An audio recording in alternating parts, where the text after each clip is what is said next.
Hey there, sinners, and welcome to another episode of The Cult of You. Today we begin the exploration of a new segment inside of our collection of shows and pieces, a piece that I like to call the Book of Shadows. And inside of this collection, I'm looking forward to reviewing everything from TV series and games to books to products to everything else that's in the market and is relevant to us as practitioners of the ancient ways. That includes modern gadgets and tools. You'll see how I use, for example, brain control interfaces and virtual reality and all kinds of fun things.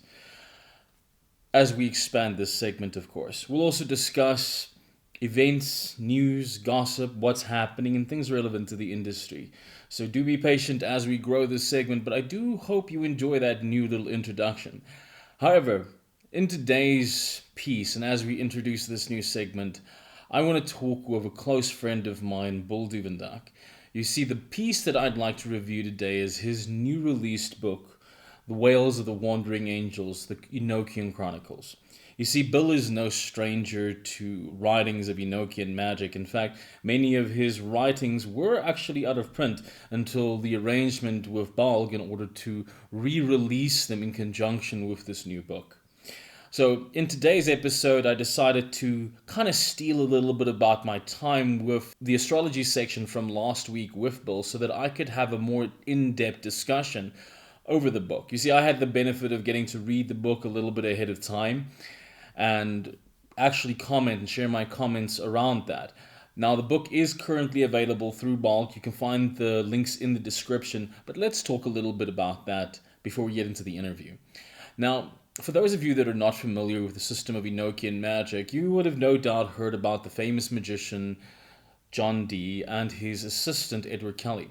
Now, there's a lot of places where you may have heard from this. You may have heard about it from the history. You yourself may be a seeker practitioner or someone familiar. In fact, it's very difficult to touch modern Western Hermetic magic without being affected by it, especially considering the big role that Enochian magic, or at least the modification of Enochian magic, has played in rituals and ceremonies influenced by the Golden Dawn.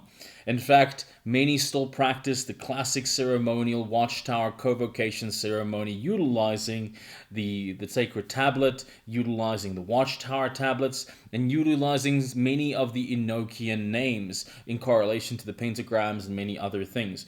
In fact, this philosophy of the utilization of Enochian principles is also something that frightens many practitioners.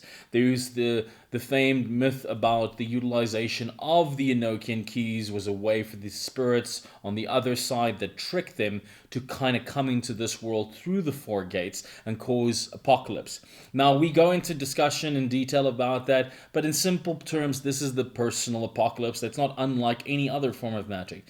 It is the sacrifice of your limited self for your more expanded self, the epitome of self-transmutation, if you will, the fundamental alchemy that is at the root of all magic. But one of the reasons I enjoyed this is very much how Bull explores this from an abstract point of view. In other words, where Enochian magic, for the most of it, has been very Christianized, if we're honest. Let's be frank. John was exceptionally influenced by Christianity at the time, and in fact believed that he was very much doing God's work and doing the angels' work in many aspects of it.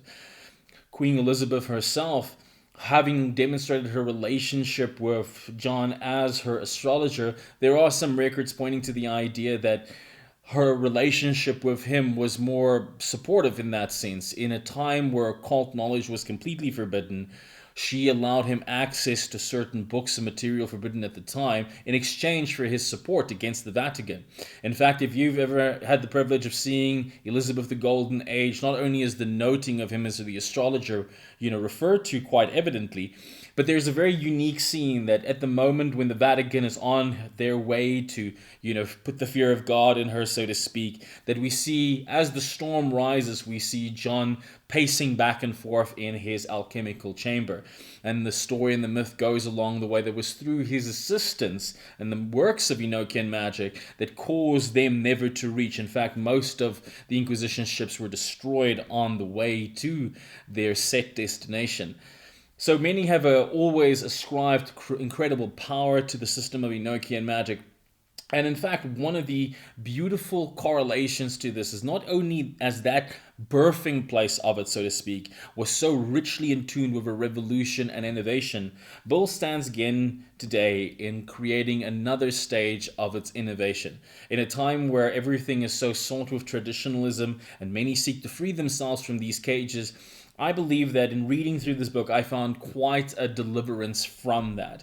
I didn't feel encased in the system, although he does provide rigid, should we say, backbone by which to follow certain structural components, simply in the same way that physics has its basic rules, but allows you to clearly see how you can remove the specific Christianized skin off of it and utilize it in a pantheon as more effective for your practice, whether that is pagan, Luciferian, Goetian, Draconian, or whatever else is effective for you yourself. And if you are Christian, in your methodology or in your approach, you'll still find incredible value and a deeper insight into the system. One of the parts that I loved the most is that he doesn't just present it in doctrine, but he breaks down every single component in good detail, and not only shows you how to discover the names and the formulas inside of these systems, but how to actually further it, how to extend it by demonstrating how it's been extended in other systems, and at the same time giving you a framework by which you can extend them yourself, generating your own sigils, finding your own maps, and then explores as well even some of the more controversial grimoires that have been associated. We also discussed that in the interview about the authenticity around this specific work that refers to the infernal or reverse aspect of the Great Tablet.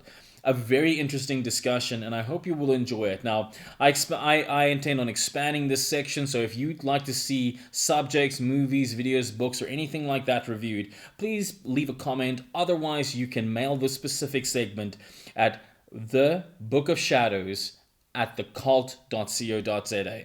So that is the Book of Shadows at thecult.co.za. And as a side bonus, if you yourself have decided to purchase the book, or if you're just enjoying this discussion and you want to follow along with it a little bit further, feel free to join us at the Cult's Research Society or Facebook group, where I post videos every now and again answering direct questions in video for you, and we discuss some of these subjects with a little bit more detail. I will be experimenting with some of the rituals inside of his book, and I'll be posting my findings as well as some live recordings about that inside of the group in the coming weeks. So for now, that's it from me. Please sit back, enjoy this interview and this discussion with the author of the Wails of the Wandering Angels and the Enochian Chronicles, Bill Duvendack. Sit back, relax, and remember to live deliciously.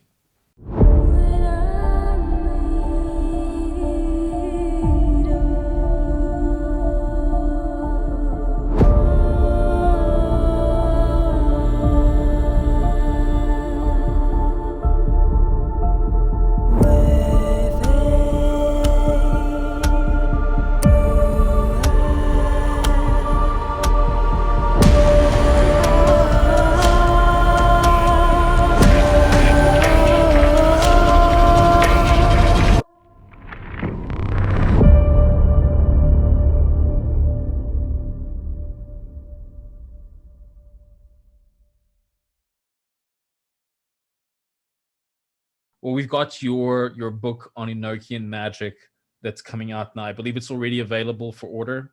It comes out on the 6th. So, on the 6th. Yeah. On Become a Living God, links obviously will be in the description for everybody. But we're now talking about the fixed stars, right, that we've got coming in as well. Now, in the book, and this is just a kind of conversational piece that I want to kind of lead into, because we've got a fixed star activity happening now. But you give a nice correlation between the fixed stars and the Enochian alphabet itself and the Enochian language there. Do you mind kind of like chatting a little bit about that? Because I think this has always been a very interesting subject for me. I know there's old literature on the Goetia that also links the Goethic spirits to the stars. This map and their deeper meaning energetically is very, very powerful. A lot of the old Hebrew languages, again, opening up to these principles of energy in our creation process. Would you mind chatting a little bit about that? So the whole reason And I am stroking my own ego here, people. So enjoy a laugh at my expense. The whole reason that I explored the connection between the letters of the Enochian alphabet and the fixed stars is because in a footnote comment in Liber 418 by Aleister Crowley, he says to his knowledge that connection had never been done. And it was a task worthy of the grade of magus. So, of course, I saw this like 20 years ago, and I'm like, well, that's awesome. Too bad I don't know anything about fixed stars. Fast forward to like 3 or 4 years ago, and I was like, you know what? It's time to come back to this because now I know about fixed stars. So the whole inspiration was an off the cuff comment that Crowley made in like a footnote of Liber 418, the vision of the voice and the voice, which of course was the records of the scrying of the 30th Aethers that he did with Victor Newberg.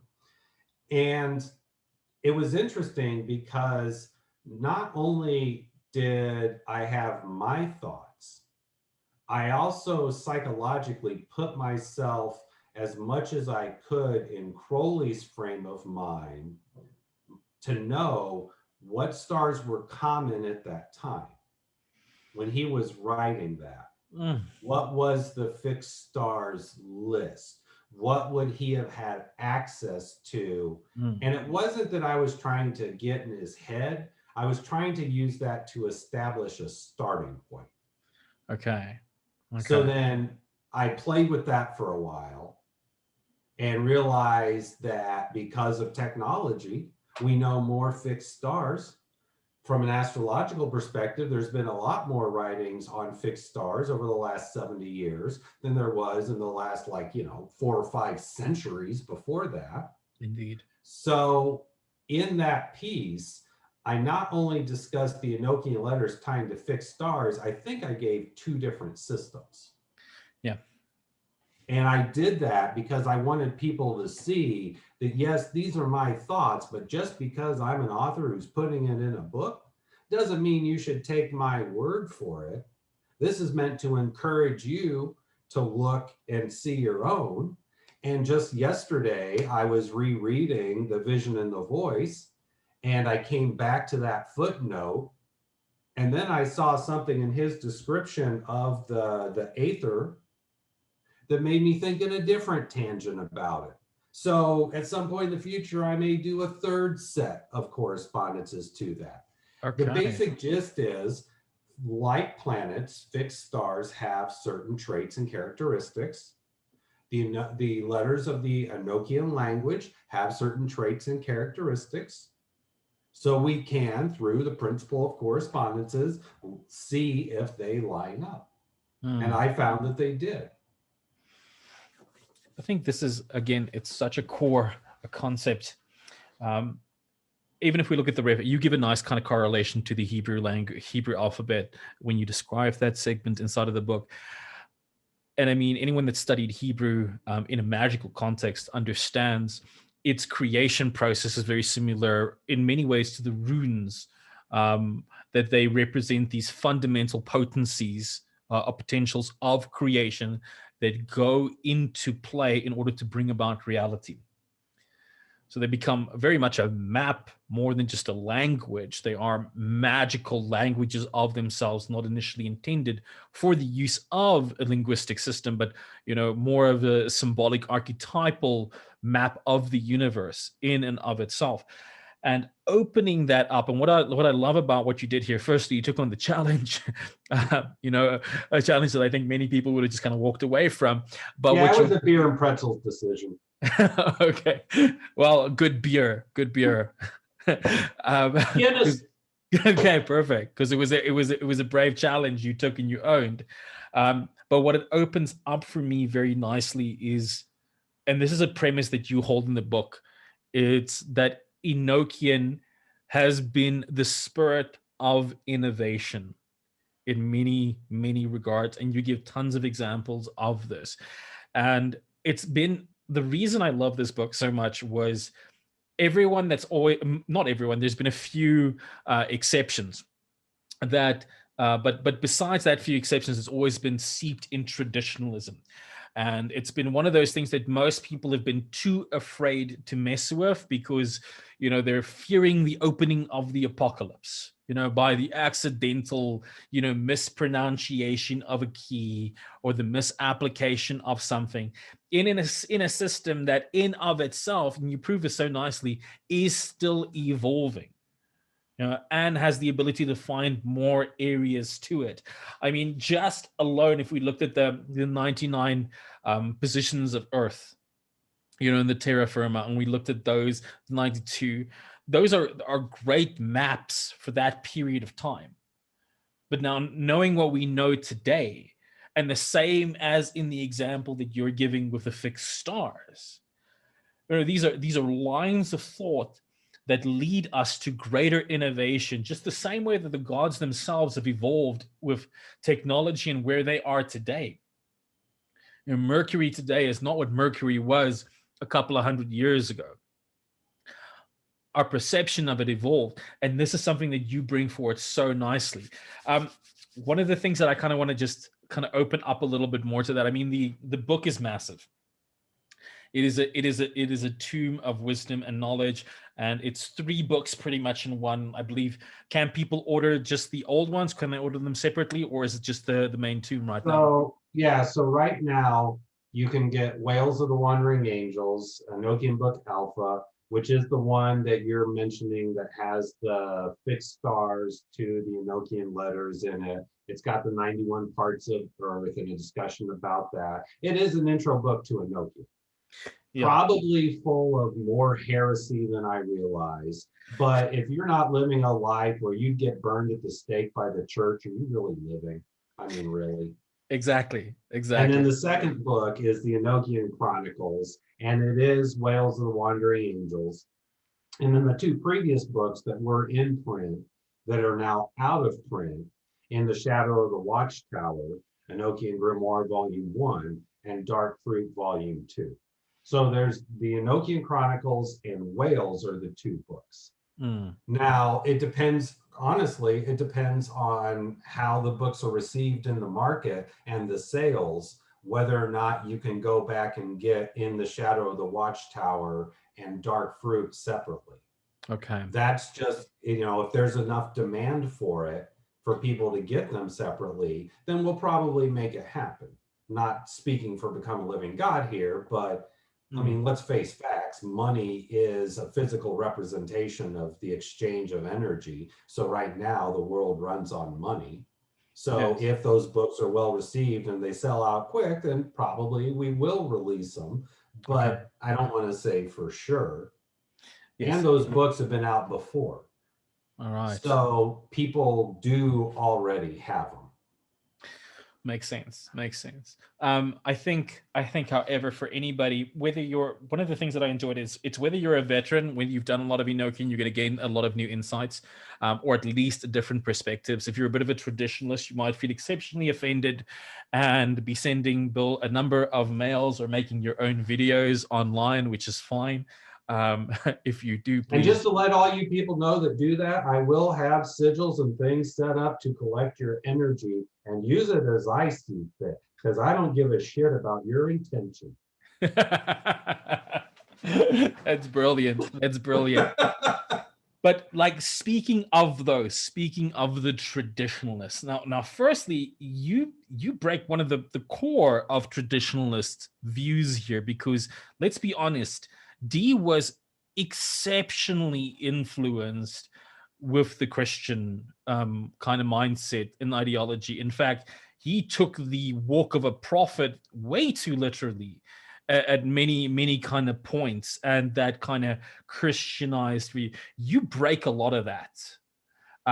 Was that obviously you come from a massive background in terms of occult research and work. Was that a very difficult exercise to peer? Because this is a touchy subject, I think, for a lot of people that are left-hand path practitioners They want to use this. And again, we've seen the use of Enochian from even LaVey's work in the Satanic Bible and a number of other, publications where this thing kind of gets mutated a little bit.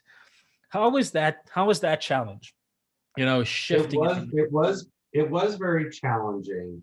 The saving grace that I had to work with it was some wisdom that I learned from a metaphysics teacher of mine many years ago, which is that spirit or these beings will bring this information through, and they will use the palette that you have available to you to drive the point home. This is true. This is So true. then what you get this idea of spiritual technology. And what that Yes. means is if a system exists like Enochian does, you can remove the skin of whatever religion of the receiver. And if it's true spiritual technology, you can put any skin over the top of it. It's gold. That the way you kind of dismantle that as well in the book is, worth, the price of admission alone, just that one kind of nugget. I did the podcast on the slave god, and I was in that when I was sharing my points of view about one of these big problems that I think you oftentimes find with a lot of left-hand practitioners, and it is around the tetragrammaton. And it's the religious identification with the tetragrammaton, and even the pentagrammaton from a Western religious point of view, and no one wanting to do it because it's Abrahamic traditions. But the fact of the matter is that that's not how it was utilized in occult practices. That's not what that concept mean. In fact, if we look at the tree of life, the undifferentiated God then creates both, so to speak. The kind of God and the anti-God are produced from the same place, and both ultimately have the same objective. And if we break down the tetragrammaton, we have the elemental principles. And this is a view that you and I have discussed in private. One of my core stances is that the reason many practitioners develop mental and other instabilities further on in their path is because their elemental dimension, which is represented by those same technological principles, have never been cultivated, never been purified, never been matured. And I love that you brought back that essence that this is a spiritual technology. you know get the bias and the doctrine and the associations. You can swap that for whatever makes sense to you and fits into your pantheon, but you need to be intelligent about it. You need to be aware about that. And I think that breaking of that mold already opens up a lot, because again, I think this is something that underpins a lot of other aspects of Western magic that most people don't see. They get things like the elemental tools, which they'll pick up in a book on evocational magic or classic Golden Dawn texts. And the Golden Dawn played a massive role in influencing and already changing a lot of these Enochian pieces. Can you kind of explore that a little bit more for us? Yeah, and I think part of hitting the point here is to realize how small one's mind must be to think that the Yod He Vav He formula or anything related to that only refers to the light side of God. Exactly. Exactly. It's Yes. more than that. That's why I call it the Godhead. You got to think of it like a hard drive. And if you do that, then you're through most of the spiritual crap that goes with it. Replacing the skin of Christianity with another is something that Anton LaVey hinted at in his Enochian writings with the Church of Satan in the 60s. The Mm, only difference is I do it to show an example, whereas he did it as part of his antinomianism. mm, So mm. he did it as a big screw you to the dominant paradigm. I Yes. did it to show you that, well, you can do that. You don't have to. You can overlay your own spiritual tapestry on it. It's not going to change the results. Exactly. Exactly. In fact, even Israel Regardie, in his book on the middle pillar, gave the lesser banishing ritual, the pentagram, in the Hebrew classic version, then in the Egyptian, then in the Greek. And the truth of the matter is, if you understand the formula and you understand what these things need to represent, then it doesn't matter, because it's the inner psychological changes. And I love that. There's an old notion that I still learned in spiritualism years ago. It really didn't matter, the representation that I gave the spirit. The spirit knew I was trying to contact it. Um, so going on to that, though, Enochian has been one of these touchy subjects about pronunciations, getting the pronunciations right, getting the order right. Your views on that? I mean, you go into detail, you give examples of pronunciations, but you also point out that, if you're not getting it right in the very beginning, that's fine. It's more a case of like what works versus some assumption that someone else is doctrinally trying to give you and how that works. Can you talk about that? Yeah, basically, I fell into the same trap as many people. If I wasn't pronouncing Enochian correctly, I felt like I was screwing it up. Then I read the Complete Enochian Dictionary by Donald Laycock, and it's worth noting that he is a linguist. Ah, And at first, he really did not have any vested interest in occultism. He was approached, and I think this is how the story goes. He was approached by someone who wanted an answer to whether or not Enochian was actually a language or something that was made up. And he went okay. through it as a linguist and saw that it's its own language with syntax and grammar and the whole 9 yards. Mm. Now let's extend that logic. It was given to D. D was an English speaker. Ergo, the syntax and grammar, and therefore the pronunciation, you should always default to English to figure it out. Hmm. Now, if you're a native English speaker, it's like, well, rock on, this is right up my alley. If English is your second language, that's probably not going to make you feel any more comfortable doing it. Yes. But at least now you can be more confident because it's based on your connection with English. So if your English sucks, well, then this is a motivation to get better at English so that Yes. you can use Enochian or use Enochian to better understand English. That's interesting. That's interesting. And then what this also means is if D were French, then the syntax and grammar and pronunciation would be French instead. Mm. Mm. And Like I it's was inspired by Lon Milo Duquette. He said if a mouse comes up on your foot and stands on his hind legs and starts talking to you, you're not going to get hung up whether it's speaking in American English or British English. You're going to say, "Holy shit! There's a mouse on my foot talking to me."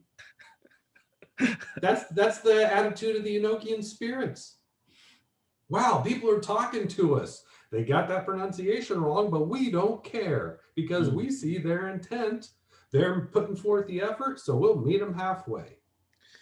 I like that. I like that. I think it's an important crux because there's so many layers to that.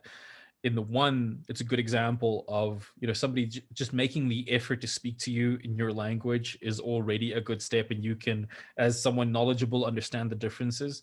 And there was an old phrase that I used to say when somebody asked me, do I believe in fairies? And I said, well, not today, maybe tomorrow. And it was an old chaos magicians kind of approach Yep. of, does the representational model help me to accomplish the communication and the goal? And the idea was rooted in the concept of, at an astral level and at a quantum level, that force does not even perceive my words. They perceive my vibration. And my vibration is very much one of it's as we say in communication, 10% is what you say, 30% is how you say it, and the rest is body language. So I think a big catch, and this is even true for me in magic with the Hebrew system or the Egyptian or the runic. I've sat in so many situations and sessions where the person's pronunciation may be correct, but their neurological associations, and as such their emotional release in correspondence to the language being used, is not, and the effects are almost none, they're not really there. Where I've watched people that have less of the intellectual capacity, they've not done the research, but they are so emotionally invested in what they're doing. They have no internal resistance. They have such a sense of certainty, and you can almost instantaneously feel that vibration overwhelming you, as a result of it. So, in my personal opinion, this is again just my opinion, and what's been true in my practice and those that I've practiced with, is the internal correspondence around these ideas is almost more important. What it Mhm. means to you and what you're representing is more important. The same way as, the magician, quote unquote, casting a circle, what everyone's view is on that circle. The power of that field is very much dependent on the power of that magician. Their sense of certainty in their power and their ability to have that authority is the same as one stepping into a room thinking everyone's going to take advantage of you because you have such a weak sense of personal boundary, and no faith in your own field and your own value, versus someone who's absolutely got faith in their own value and their boundary automatically just emits that.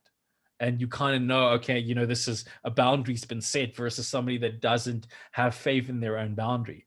And I think that is a bigger thing that's oftentimes unspoken of. And I love why you're bringing in that element of, it's a spiritual technology. Pronunciations are important, they have a value, but they're less important than what's the effect that you are getting, and using that as a measuring stick. Yeah, and let's be brutally honest here.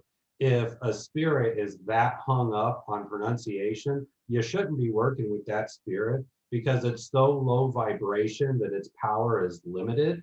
Mm, So why shoot yourself in the foot? exactly. And Exactly. these beings, through these devoutness, we know these beings are a very high vibrational nature. Mm. Mm, this is very much key, and I think this is where when we talk about that higher vibrational energy, I think a lot of practitioners make the mistake where they go, "Oh, I've made the pronunciations. Maybe I made the pronunciation wrong. Maybe it's that, but maybe it's not even a case of the maybe you're just not aware." You know, these higher, more subtle vibrations, they're not necessarily that dense, even. They could be there. I remember once in a channeling with a Goethic working, the message that came through to me was, "We are always here the moment you ask." The moment you speak, we are there. It's your ability to perceive us that's the problem. You may be so invested in other things, but let's look at that for a little bit. Um, we in the book, you give such a nice progression line. You first resolve these kind of issues, you then also kind of dive in a little bit about the history in a very nice sense, where we talk where there's some interesting things I didn't even mistake in my own kind of research. I didn't even know how much of the channelings actually came out of Poland. Right. That was In the interesting. book, yeah, in the book, I alternate back and forth from calling it the Polish English system of magic Yes. to the English Polish system of magic, Mm. because for the first 5 years I was studying it, it was all English because D was English, English because D was English. And then I discovered just how much of it was received here in Krakow, Poland.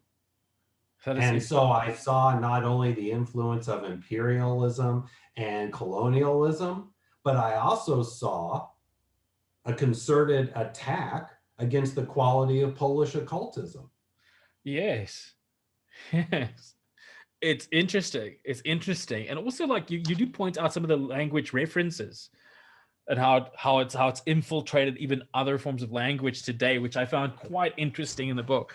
But now into that, I think that in of itself, and you do discuss this as well, has an impact on the language, and many other ideas. But it was during this journey where you also kind of highlight where we get what from, in terms of the different parts of the transitions.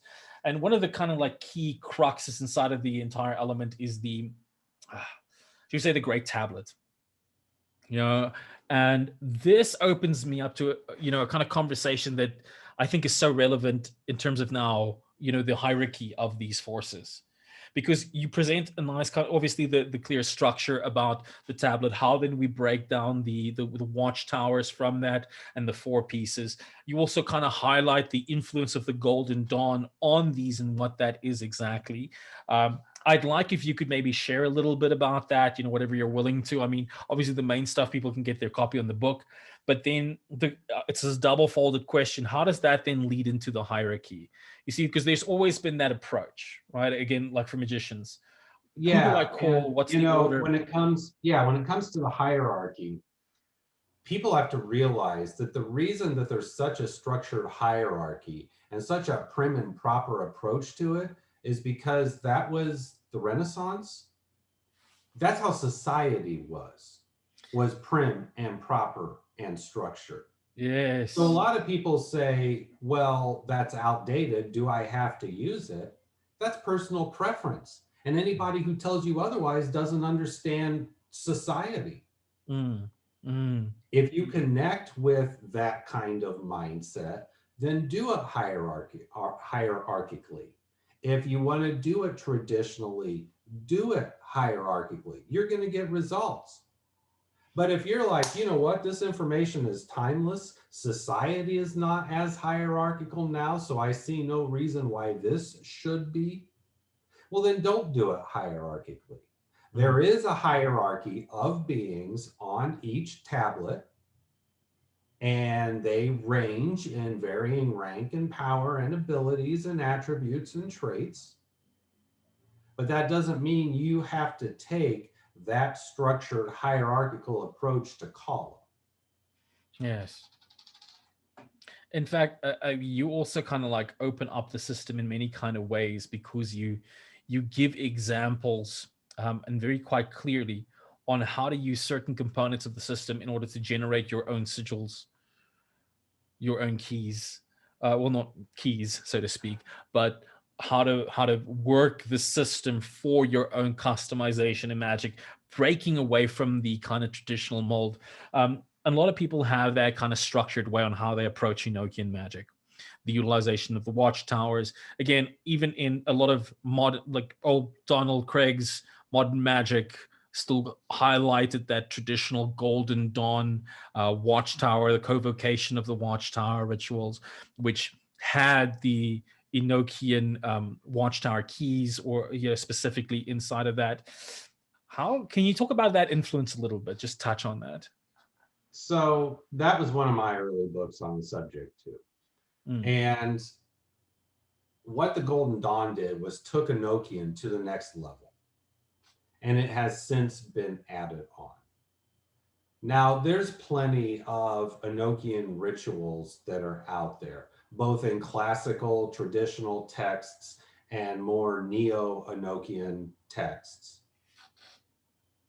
But to stay true to the premise of the book, denying that Christian influence, I wrote some new rituals and some new ideas and put them in chapter 7, I believe, which is all about calls and daily prayers. And I did that because I wanted to show people that there are other ways to do it.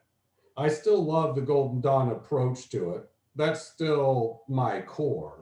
But Yes. I know a lot of people out there don't connect with it. So that the material that I put in there was kind of a shout out to them. Mm.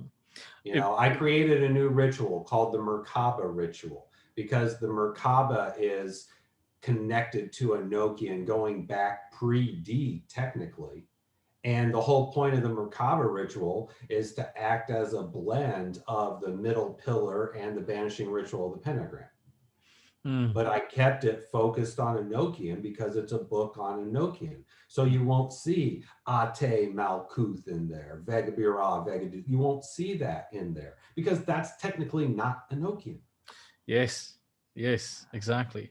In fact, that's kind of the things that I loved about this as well, because you opened up the Enochian practice for almost any practitioner of the left hand that doesn't want to be stuck in those Abrahamic formats in and of itself. In fact, one of the pieces that you kind of explored quite nicely as well is when you introduce, should we say, kind of like our main kind of component of this system, and the Great Tablet, from which we obviously get these minor tower versions, these elemental kind of dimensions in it. You refer to the reverse of that, the almost infernal gates that some have been sharing. Can you open up about that a little bit? Yeah, part of that's controversial because why not? Yes, yes. Uh, We call there was a bad grimoire that children of the Enochian system. right. There was an Enochian grimoire that saw print maybe 15, 16 years ago, and it claimed to be publishing of an older grimoire that came out centuries before. And I'm sure I'm butchering the name, but I haven't been able to find anyone who actually pronounces it correctly and can chapter and verse how they know they're saying it correctly. But it's called the Ordine's Descendants. And this basically looks at a left-hand path application and understanding of the Great Enochian Tablet. Now, the debate is whether that was something that somebody came up with in the early part of this century, or whether it's a legitimate grimoire that goes back centuries before that. I treat it from the legitimacy angle because the attacks on it being a modern recension fall apart when you look at the attacks on them. Okay. So I treat it that it's a traditional grimoire that has not got a lot of attention. And in there, you see something very close to LeVay's thoughts of basically inversion or the backwards of the Enochian tablet. So, the stereotype of Satanists say the Lord's Prayer backwards or whatever, it's that kind of idea. So that's system number one. That unlocks a whole new realm of Enochian spirits. And then through the work of a 3-year Enochian group that I was a part of several years ago, we found another set of Enochian spirits that are hidden on the tablet. And I highlight these because the Ordine's material is more in line with like Grimorum Verum and more classical left-hand path and satanic ideas. What we discovered is more in line with Kenneth Grant's Universe B and the things from beyond. There's a lot of Lovecraftian influence in there too. So if you're a left-hand path practitioner, you can even skip working with all the spirits that are regular Enochian. There are 2 more systems of Enochian spirits that nobody's talking about. One's because we found them, and an authority on Enochian said they didn't exist when I asked him about it, but my life was proof that he's wrong. And then there's the more classical, in line with the grimoire tradition of the Ordine spirits, and they actually have like ranks associated. So like Prince of Hell and things like that. So that's actually already in there. You don't have to do any kind of creation with that. I think I love that you kind of presented that, because it was one of the first pieces that I read that compounded this as nicely as it did. But the thing that I respected the most about this piece was that it wasn't, again, like you broke away from doctrine so well that none of this, as I was reading, it felt like, oh, you have to do this step by step. This, if you miss that step, then you're broken. It was, here is each of the major components of the system, from the language to the seals to the tablets and the philosophies around that, the course, and it basically said that this is the construct behind them. This is the technology behind them. This is how you identify. These are the methods by which you identify the names. And these are the alternative methods by which you can approach them in order to evolve and kind of develop almost your own system and innovate the magic in and of itself, which is, again, fantastic. And I love how you're putting this into framework as well, looking at the historical components of where these people really were, where D was, what the environment was like when they were in Poland at that time, the influence that was going on, and how that would have affected the system. And again, even in our earlier chat where you mentioned, if you were from a French accent versus an English accent versus if you were in Poland, the impact that would have and how that needs to be considered inside of the system, making it pretty much, even though some may say it's biased, I think it's one of the most unbiased approaches, to Enochian as a whole, because it purely looks at it from a method point of view. It looks at it to say, let's take the religious indoctrination out of the way, but let's put that in context and say, where does that come from? Why was that there in the first place? So we can kind of take the chains off of this old grimoire text for the first time and say, now as a pure system of spiritual technology, how can you apply it? And then you don't just go theoretically and say, theoretically you could do this. If we go into the extensions of the other works and the works that you share about your own working group, you go, these are the results. These are the results from your own practice, from other groups and things like that. And you even give nice examples. I loved your examples, even with the work on the Aetherius, working through those, the correlations between the findings of your own working group versus the publications of Crowley versus others, and how they kind of lined up and where they were different. The promotion of the kind of freedom of that work is very, very empowering for practitioners that are looking at this, that haven't worked the system intensely. There's the philosophy of that the Enochian keys bring up apocalypse, a sort of apocalypse for the individual. And we obviously have our views on what that actually is and what that actually means. Could you open up about that a little bit? What are your beliefs and your views around that? Well, I mean, first of all, if it brings the apocalypse, okay, fuck it. It's about time. That's one of the things you should learn being a magician. If it's your time to go, it's your time to go. You shouldn't let that fear stop you. Now, I think we could also safely agree that it's never been done correctly because there's been no apocalypse. Yes. Even though extremist fundamentalist Christians have been trying to make one happen for decades, and it hasn't happened. And they're making a few profits on the books around it. No, exactly. Post-rapture insurance. Yep. For your pets.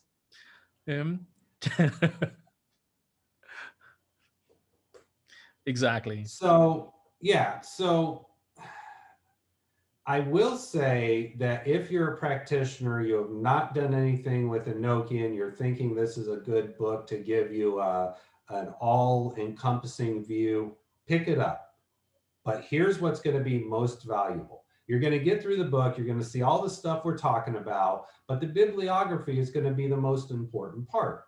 And the reason for that is I don't just list alphabetically all the sources. I break it down into subjects. So if you're reading the book and you're like, I'm having a hard time working with the aethers, well, then in the bibliography, it says these books are good for understanding and working with the aethers. So you don't have to get them all and guess what's good for what. You don't have to spend time looking them up online. And I set it up that way on the assumption that the person can see their weak spot. And then I just give them a list of resources to flesh that out. Yes. Yes. And to me, that's like a no-brainer because there have been so many books written about Enochian just in the last 140 years that it's overwhelming.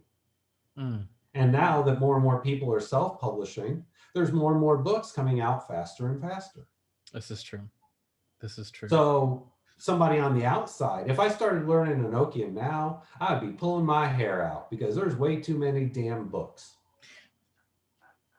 It's probably one of my reasons why I'm so why I wanted to bring this discussion in on the show, because out of the entire field of Enochian material, you've brought everything together into such a clear reference guide. And why, to me, I say it's a reference guide is, again, because the ideas are not presented out as doctrine. You look at each component of the system and you give alternative views on it, and you basically say, this is how it works, this is how we get to those points, these are the effects. And then there are other pieces that talk about the references and the examples of, if you do try it, what may happen, what someone might go through. And as well, a support of further research pieces that really makes us, I think, really a cornerstone for every serious magician upon that path to have in their library, to make sure that you're practicing this and you've got a good reference guide that you can keep going back to, as well as something that's going to prompt creative thinking. Because if anything, this is something that I found just looking through the material, working through the material myself, is it prompted a lot of creative ways of how to target these ideas. And I think, to me, that idea about that kind of personal apocalypse, something that I'd like to raise is, it's a personal apocalypse. If anything that I've seen with practitioners on it, they may think that the world in certain ways are ending, and it does. Your personal old world is ending. And I think that's what the core of the Watchtowers have always been. It's the release of your old version of reality as you start opening up to greater and more expanded probabilities. And yes, as you explore the hierarchy, that's going to open up more things for you.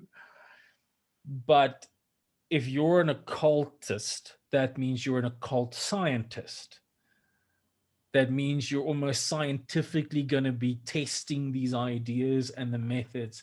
And that's one thing that this piece does accomplish. It gives you less of a doctrine book and more of a science, almost a occult science reference book. This is the method. This is an example of the formulas, and you're able to go and make your own formulas that can take into consideration your pantheon of working. But it also highlights the need of consistent evolution of the system and how you need to bring that about. There's actually, that brings me to a couple of closing questions, because we've been on this one for a bit. And again, like, if you want more of this, if you're listening to this piece, I just want to highlight, like, the book itself is a massive tome. If we go into Grimoire 1, the Walls of the Wandering Angels, it's a giant tomb. Even though that's kind of like the intro piece of it, so to speak, that just opens up so much, because we've got the Book of the Mind, we have the Book of Form, we have the Book of Function. And I really love that, how you're putting that together. It's that, form follows function.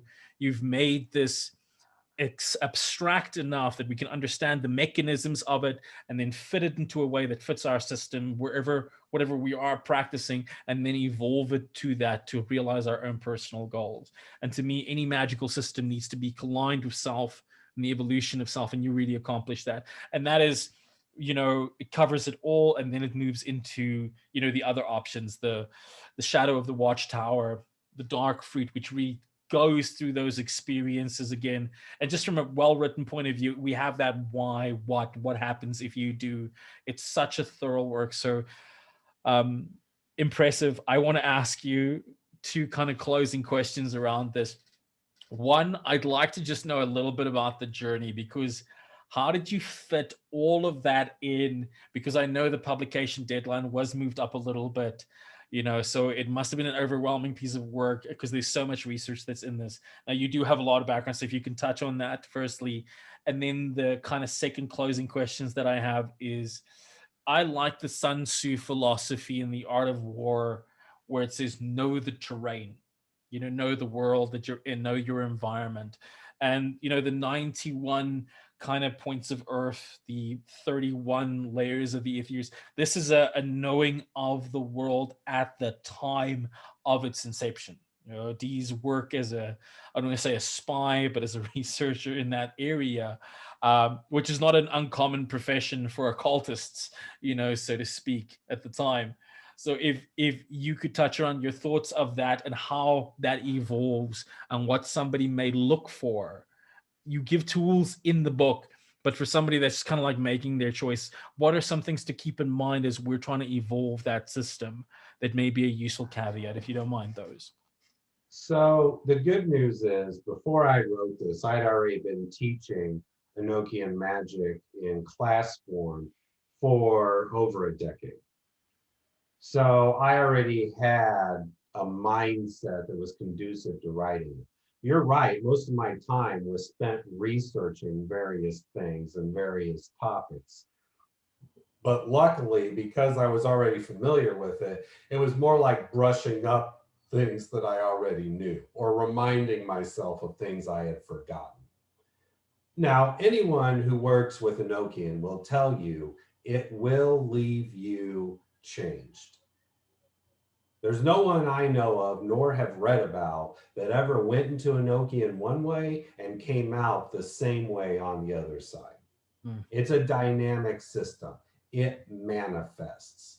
It gets results internally and externally. And one of the things I talk about in the book is the connection between Enochian spirits and telomeres on a cellular level. Yes. So it's a lot bigger than any of us can imagine. And I have a feeling that this book just scratches the surface on it. Now, it's such a handful. It's such a handful because it will leave a mark on you. Even if you get angry and you throw it across the room because you're a purist, it still seeded your consciousness with ideas for exploration. Now, that brings us full circle to the fact that, as much as traditionalists want to say, this is what it is, we have these diaries, this is all it is, we don't live in the same world as 16th century England. Mm. So you're denying yourself the very essence of what makes it Enochian. Enochian was revealed during the Renaissance. In a lot of ways, right now, we're at a technological renaissance and a scientific renaissance. So it is no surprise that more and more Enochian books are coming out. Enochian is tied into the idea of Renaissance, not stagnant tradition. And that's why the opening quote in the book is tradition is peer pressure from dead people. Mm. So, for those of you that really like to explore and you're like, well, this really opens up the floodgates to do a lot of different things with Enochian that I hadn't thought of, check yourself before you wreck yourself, because there are still principles that you need to adhere to. You can't just throw the baby and the bathwater out. Mm. You have to be able to say, well, there are certain things in Enochian I should not deviate from. Throughout the book, I put a lot of emphasis on these things are subjective. You can toy with these and play with these, but these things are not subjective. Don't mess with these. Take them as they are. Here's why they are. Here's how they work. Here's what they do. Don't change them. But go ahead and change these. And I did that because I know a lot of people out there like to experiment and do their own thing with it. And that's fine. But it's like trying to find a new way to drink water. If you're not using a cup, you're using your hands. What, you want to use your shirt? Well, that ain't going to work. Are there still core rules in physics as the core rules that this is built on? Exactly. And that's what I put a lot of heavy emphasis on. And that's one of the reasons that I am very honored that Michael Kelly wrote the foreword, Mm. because he has more of a progressive mindset, but he is well read enough in traditional magic and understanding these concepts. He could pick up on nuances that I was writing about that other people might not have. Yes, yes. Um, I think, we talk about the flexibility of the system and the principality of the rules that are presented in there. But I think anyone that has ever seriously practiced Enochian magic knows, as you mentioned, a couple of things by fact. One, uh, personal transformation is inevitable. You cannot do this work without being changed. Two, there is a very distinct energetic experience when working the Enochian current. You can feel I always refer to it as almost like the purifying fire. It's the fire that can burn you from within, burn you clean, but you're not burning, at the same time. And nothing to me activates what I call the magician's flame as clearly and as congruently as the Enochian magical system. And that in and of itself, I think, will bring you to a lot of personal accountability, because if you're able to go through those transformations, it does exactly what you highlight in the book it will do. It brings about the spirit of innovation, which is now maybe more valuable in the current age than any other time in human history. And again, like, it's testimony to everything that you've pointed out. All the other publications of Enochian, the sudden evolutions and the jumps in the system. Yet at the same time, it is the it is the one principle that I have seen with so many serious occult practitioners that have touched the fire of Enochian magic and the impact that it has made in their magic, that makes it their form of practice a clear difference from any other practitioner that I have ever come across. You can almost very distinctly see and feel someone that is practiced Enochian and unlock that fire or that light or that purifying fire, so to speak, of it, that transformative, which is non-worldly. It's not necessarily from this type of dimension. You can feel it's very distinct. And I think that's why the emphasis of discussion that the Enochian angels are different from the normal kind of hierarchy of angels. Um, and also why I think a lot of people can experience them almost as alien in a certain degree. So again, that discussion about the relationship with the fixed stars and the history that you pointed out with, Sirius and all of that, how that connects, it opens up to a lot. And I do think that the Enochian practitioner that is successful, that has these things applied, has contact with something else. And unless you're going to practice it, you're not going to get it. This is not something that comes, even though Enochian can be such an intellectual system. The diagrams are so mathematically precise. The principles are so mathematically accurate. What it leads to is something so far beyond it, and it will transmute you in that sense. So with that being said, because again, like, I don't want to, even though I keep wanting to ask more questions, and I'm sure maybe we can bring up some further discussion points again in the future around this. For that individual who is not the experienced adept, but they are maybe a practitioner that's come from, they've heard about Enochian, they may have done a few Golden Dawn based ceremonies and things like that, and they've just ordered their copy of the book. What is a mindset, and what is something that they should prepare themselves for when they start taking the system seriously and working it?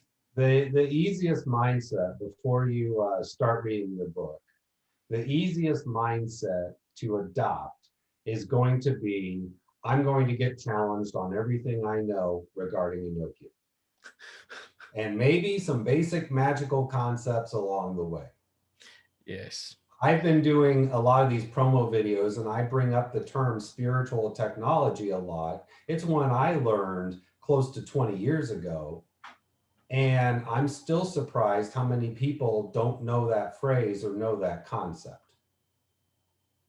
And I point that out because that's an example of an epiphany you might have that comes from general magical practices, not Enochian, but it applies to a lot of magical practices.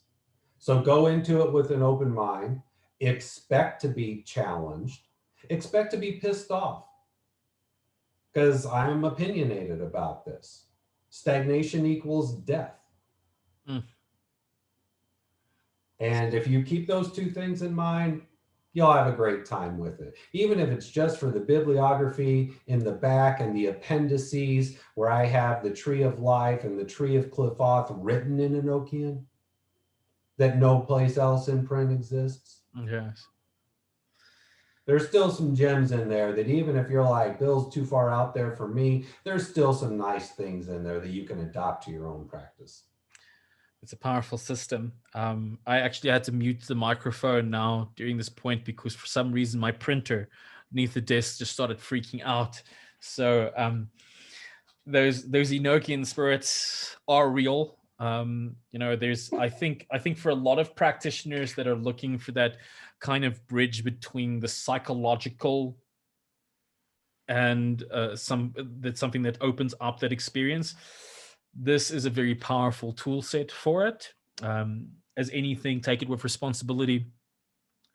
Will there just, I know I haven't heard anything, so I'm kind of asking out of my own curiosity, but may there be a place for people that are practicing this? Because I know you've had it with some of your astrology books where there has been a word like a Facebook group or something like that, just where people can ask, is there any plans like that in the future for this?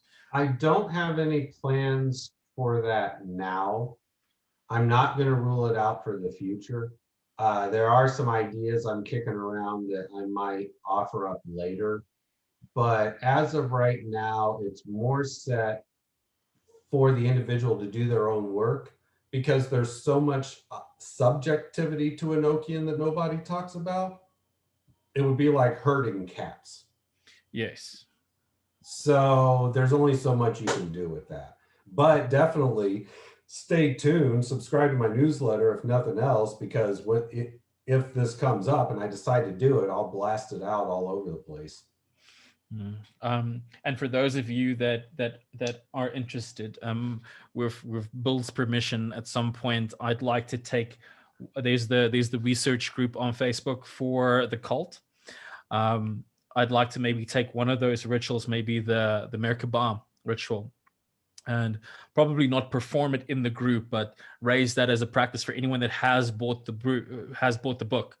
So we can just raise that as a further point of discussion inside of the group there, to discuss people's experiences. And I'll be sharing my own experiences in working with the ritual, and some of the original practices that I found in this book. So do check out that group if you're not on the group. Bill, this has been intoxicating. And it's been fun.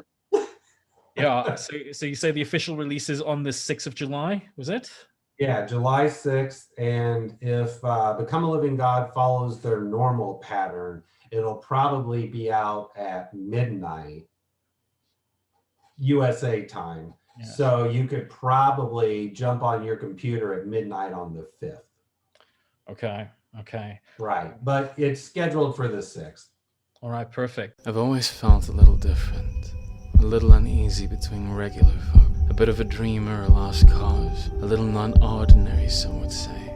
I think I've always just been this way. My mother said I was special, my father thought I should be feared. But I knew that witchcraft coursed through my veins the first time I tasted the lips of the goddess inside the rain. Yes, I'm a witch, it's true. And sure, we are the ones who believe in the beauty of nature, who believe in the things science, absent of art, cannot explain, who instead of religion would have romance. And sure, you may think we have lost our way, when in the world of predictable things we have such unfamiliar things that we would like to say. But maybe, in a world so cold and alone, a little unfamiliar is exactly what is needed to show us the way home. Hey family, it's Adam Knox here. Thanks for supporting this podcast and these ideas. I really appreciate free thinkers, like yourselves, that are willing to challenge conventional norms and think for themselves and take on new challenges and look at new ideas. And as such, I want to say that if you haven't yet, if you are looking at ways to improve your knowledge over the entire field, and you're looking at a regular feed of ideas and concepts to keep improving yourself, I'd like to invite you to sign up at the Cult of You.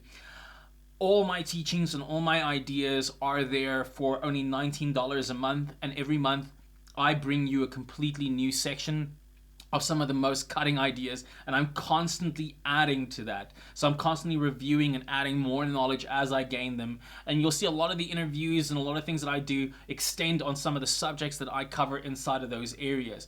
I do take quite a bit of effort to make sure that the filming is also quite good, and to give you not just a demonstration of rituals, but also talk you through the psychology behind them so that you're empowered to do them. And I cover every subject under the sun, from science to art to magic to all the different systems out there, from the Golden Dawn to the Western traditions to the left-hand path traditions. We discuss technology and technomancy. We discuss sex magic and seduction. We discuss so much more, from purely the mental aspects to how do you deal with the darkness when it comes up, as well as how do you take those things into business and into your romantic life, as well as what are the keys to make your magic work, as well as to unlock different degrees of spirituality. So if you haven't yet, please consider signing up at the Cult of You, and you'll be able to send me a mail and message there, and I'll be there to help you personally through mail correspondence and chat you and guide you through the entire process. And if you make it through the first year of the entire cycle and you graduate to the second year of the program, you're able to have direct sessions with myself and some of the members of my temple. And I look forward to helping you whether you go that route or not. Please keep enjoying these podcasts. Please share them with people that you think they're going to find value in them. Like and subscribe to the show. And please send me your messages to info@thecult-of-you. I would love to hear what are things that are important to you. What are ideas and concepts that this raised? Maybe this inspired you. Maybe this made sense to you. Maybe this opened up something. I'd love to hear that. Please talk to me and please share with me. Write in the comments and give me your ideas and concepts. If you're watching this on the YouTube channel, if you're only watching this on the YouTube channel, please head on over to Spotify and do subscribe. And if you're listening to this on Spotify, go check us out on YouTube. But please share these ideas and these concepts, and let's have a conversation. I'd love to hear from you.